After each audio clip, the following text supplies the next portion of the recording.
9/11-এর পরে George W Bush, আমেরিকার তৎকালীন প্রেসিডেন্ট, তার তিনটা কথা ছিল। প্রথমে সে বলল যে এই যুদ্ধে সবাইকে একটা পক্ষ বেছে নিতে হবে, যে হয় তোমরা আমেরিকার পক্ষে নইলে তোমরা সন্ত্রাসীদের পক্ষে।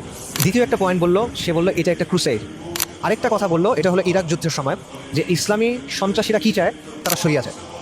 সন্ত্রাসীরা কী চায়, তারা একটা ইসলামিক সাম্রাজ্য তৈরি করতে চায়।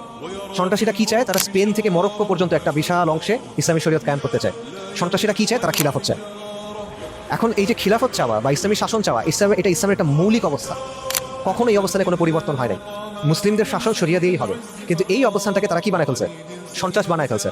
আমেরিকা যেহেতু এই কথা বলছে, আমেরিকার তো তাকলিদ করতে হবে, আমেরিকাকে ফলো করতে হবে। তো আমেরিকা যেহেতু বলছে খারাপ, তা আমারও খারাপ। আমেরিকা যখন বলে যে মৌলবাদ নিয়ে একটু চিন্তা করতে হবে, তখন বাংলাদেশের রাজনীতিবিদ যারা আছে, ইসলামী দল হোক, সেকুলার দল হোক, এদের দুইটা তিনটা কথা বলতে হয় যে বাংলাদেশে মৌলবাদের উত্থান করতেছে।